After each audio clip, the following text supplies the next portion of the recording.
Ang pelikula ay nagsimula sa isang malawak na kagubatan sa American frontier. Puno ng mataas na puno at matubig na paligid. Dito ipinakilala ang pangunahing karakter, si Hugh Glass, na isang mangangaso kasama ang kanyang anak na si Hawk, at ang kanyang grupo ng mga fur trappers. Isang hindi inaasahang atake ng tribong Arikara ang naganap, biglang nagkabarilan, at nagkatakbuhan ang grupo sa kagubatan upang makatakas. Sa gitna ng kaguluhan, pinapakita ang malawakang pagsalakay ng mga Indian o ang tribong Arikara, na nagpapakita ng pagkawasak sa buong paligid, rinig ang mga sigawan, pagsabog ng mga bala, at sunod-sunod na pag-atake. Takbo! Kailangan nating makaligtas, sigaw ni Captain Andrew Henry, habang sinusubukang ipagtanggol ang kanyang mga tauhan mula sa walang tigil na pag-atake. Nagsimula silang tumakas gamit ang isang bangka, at marami sa kanilang miyembro ang hindi nakatakas at namatay. Nakaligtas sina Glass, Hawk, Fitzgerald, Captain Henry, at Bridger, at ang iba pa, at nagpasya silang maglayag patungo sa ligtas na lugar, upang maiwasan ang mga tribong Arikara. Nagdesisyon si Captain Henry na kailangan nilang bumaba ng bangka, at itago ang mga balat ng hayop upang makaligtas. Lumipas ang isang gabi at habang tulog ang ibang kasamahan, nag-survey naman si Glass sa masukal na kagubatan. Nang bigla siyang inatake ng higanteng oso. Dahil may mga anak ang oso, isang brutal na atake ang ginawa niya kay Glass, walang awa siyang kinalmot at kinagat ng higanteng oso. At tanging sigaw at ungol ni Glass at ng oso ang umalingaw-ngaw sa buong paligid. Sinubukan niyang ipagtanggol ang kanyang sarili gamit ang kanyang kutsilyo, ngunit hindi ito sapat para sa malupit na hayop. Matapos ang atake, si Glass ay halos hindi na makahinga, sugatan at tila wala ng pag-asa pang mabuhay. Dumating ang mga kasamahan ni Glass at matinding sugat ang tinamo nito. Sinubukan siyang tulungan at gamutin ng kanyang mga kasama, ngunit alam nilang hindi siya makakaligtas.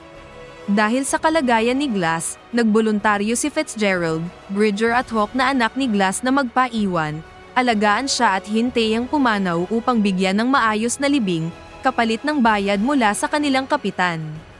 Ang buong paligid ay punong-puno ng lamig at katahimikan, tila sinasalamin ang kawalan ng pag-asa ni Glass. Habang wala si Bridger, ay dito na nagdesisyon si Fitzgerald na magtraidor.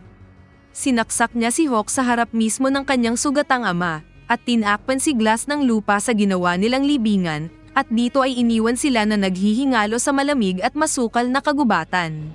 Matapos ang trahedya, iniwan si Glass na halos wala ng buhay. Sa tanawin ng malawak at malamig na kagubatan, walang kahit anong pag-asa sa paligid. Ngunit, sa kabila ng lahat, hindi siya sumuko. Gumapang siya papalabas mula sa kanyang mababaw na libingan. Dahil sa matinding galit at determinasyon, ginamit ni Glass ang lahat ng natitira niyang lakas para makaligtas. At upang makita lamang ang kanyang anak na wala ng buhay. Sa mga susunod na araw, pinakita ang paghihirap ni Glass sa kanyang survival. Naglakad siya ng walang sapin sa nyebe, halos walang makain at malamig na tubig lang ang kanyang iniinom mula sa ilog. Nakakakita siya ng mga ligaw na hayop, at nakikipaglaban upang mabuhay. Sa bawat eksena, ipinapakita ang kalupitan ng kalikasan, puno ng malawak na kagubatan, yelong tubig, at mga bundok na tila walang katapusan. Wala akong oras para mamatay.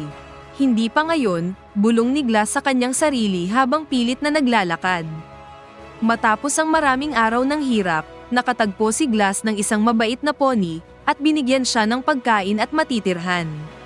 Sa tahimik na kagubatan, nakita ang pag-aalaga ng pony kay Glass, ginamit ang kanyang mga sugat at nagbigay ng maikling pahinga sa kanyang walang katapusang paghihirap. Ngunit, kahit sa ganitong kalmadong sandali, nararamdaman pa rin ang tensyon, alam mong hindi pa tapos ang kanyang pakikipaglaban. Kailangan mong lumaban pa, hindi ka dapat sumuko, sabi ng pony sa kanilang maikling pag-uusap. Makalipas ang mahabang panahon ng paglalakbay at pagsubok, nakarating si Glass sa kampo ni na Captain Henry. Ikinwento niya ang pagtataksil ni Fitzgerald at ang pagpatay kay Hawk na kanyang anak. Dito nagsimula ang kanilang plano na tugisin si Fitzgerald. Muli, pinakita ang tanawin ng malawak na kapatagan at mga kagubatan, habang hinahabol nila si Fitzgerald sa nyebeng gubat. Sa kasamaang palad, nagkita si Fitzgerald at Captain Henry at naunahang paputukan ni Fitzgerald ang kapitan. Nagsimula ang final showdown ni Glass at Fitzgerald sa gitna ng niyebeng kagubatan. Ang bawat suntok, ang bawat hampas ng kutsilyo ay ramdam sa bawat eksena. Sa puting kapaligiran ng niyebe, ramdam ang matinding galit at paghihiganti ni Glass. Sa huli, iniwan niya si Fitzgerald para mamatay sa kamay ng tribong Arikara.